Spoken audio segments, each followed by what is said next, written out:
Hi friends, lunch బాక్సులకైనా బ్రేక్ఫాస్ట్లకైనా సింపుల్గా 5 మినిట్స్లో చేసుకునే ఆలు పరోటా తయారీ విధానం చూద్దాం. ముందుగా మనం ఒక బౌల్ తీసుకొని దాంట్లో పిండి వేసుకోవాలి. చపాతీలు మృదువుగా సాఫ్ట్గా రావాలంటే నేను చెప్పిన టిప్స్ ఫాలో అవ్వకుండా చేయండి ఫ్రెండ్స్, చాలా సాఫ్ట్గా వస్తుంది. రుచికి తగినంత సాల్ట్ వేసుకోవాలి, 1 టేబుల్ స్పూన్ ఆయిల్ వేసుకోవాలి. పిండిని మంచిగా కలుపుకోవాలి. ఎట్లా అంటే మనం ఇట్లా ముద్ద కడితే లడ్డులాగా వచ్చే విధంగా కలుపుకోవాలి. కలుపుకున్న తర్వాత కొన్ని వాటర్ పోసుకుంటా కలుపుకోవాలి. ఒకేసారి వాటర్ పోసుకోరాదు. ఇలా కొద్దిగా వాటర్ పోసుకుంటే ఈ విధంగా కలుపుకోవాలి. పిండిని కలుపుకొని ఒక 30 మినిట్స్ ఉంచుకోవాలి. మనం ముందుగా కుక్కర్ తీసుకోవాలి.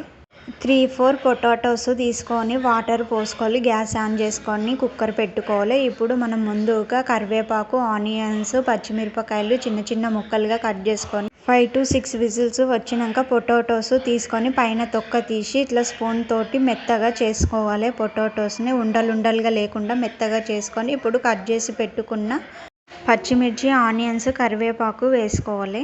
1 టేబుల్ స్పూన్ కారము, 1 టేబుల్ స్పూన్ సాల్ట్, చిటికెడు పసుపు వేసుకోవాలి. 1/2 table spoon garam masala, 1/2 table spoon ధనియాల పొడి, 1 టేబుల్ స్పూన్ వామ తీసుకొని ఇట్లా నేను చేతితోటి ఎట్లా అంటున్నానో అట్లా అనుకొని దీంట్లో వేసుకోవాలి. 1 టేబుల్ స్పూన్ ఓమ తీసుకొని ఇట్లా నేను చేతితో ఎట్లా అంటున్నానో అట్లా క్రష్ చేసుకొని వేసుకొని మసాలాలన్నీ దీంట్లో ఉండలు లేకుండా కలుపుకోవాలి. ఇలా కలుపుకున్న తర్వాత చపాతీ ఉండ కంటే ఆలు ఉండనే ఎక్కువగా ఉండాలి. అప్పుడే ఆలు పరోటా మనకు మంచిగా వస్తుంది. ఇప్పుడు ఈ పిండిని నేను ఎట్లా కలుపుతున్నానో అట్లా మీరు కూడా ఒకసారి కలిపి పెట్టుకొని ఉండలుగా చేసి పక్కన పెట్టుకోవాలి. ఈ చపాతీ ఉండను తీసుకొని ఇప్పుడు పొడి పిండిలో డిప్ చేయాలి. డిప్ చేసిన తర్వాత ఇట్లా మెల్లగా రౌండ్గా చేసుకోవాలి. చేసుకున్న తర్వాత ఆలు ఉండ ఉంది కదా, ఆలు ఉండ అనుకోము ఈ చపాతీ దాంట్లో పెట్టుకోవాలి.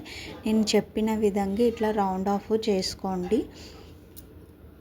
చేసుకున్న తర్వాత పైన పిండి ఉంటుంది కదా, ఆ పిండి మొత్తము తీయండి. తీసి ఇది రౌండ్గా చేసుకొని మళ్ళీ పొడి పిండిలో డిప్ చేయాలి. డిప్ చేసిన తర్వాత మెల్లగా ఉండ చేసుకోవడమే.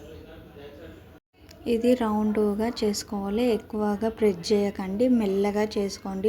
ఎక్కువ ప్రెస్ చేస్తే ఇక బయటికి ఆలు అనేది బయటికి వస్తుంది. ఇట్లా చేసుకున్న తర్వాత అన్నీ ఇట్లా చేసుకోవాలి. గ్యాస్ ఆన్ చేసుకొని పెంక పెట్టుకోవాలి. పెంక వేడైన తర్వాత మనం ఆలు పరోటా చేసుకున్నాం కదా, అది వేసుకొని పైన ఆయిల్ కానీ బటర్ కానీ నెయ్యి కానీ వేసుకొని చేసుకోవచ్చండి. చాలా టేస్టీగా ఉంటుంది. ఇలా వేసుకున్న తర్వాత మలుపుకొని టూ సైడ్లు గోల్డెన్ బ్రౌన్ కలర్గా వచ్చే విధంగా చూసుకోవాలి. అప్పుడు చాలా బాగుంటుంది.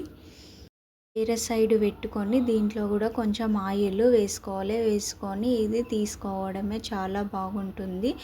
ఆలు పరోటా 5 మినిట్స్లో అవుతుంది. ఒకసారి ట్రై చేయండి friends. Like and share, subscribe చేసుకోండి ఫ్రెండ్స్. కొత్త వాళ్ళు చూసేవాళ్ళు చాలా మంచిగా ఉంటుంది. ఒకసారి ట్రై చేయండి.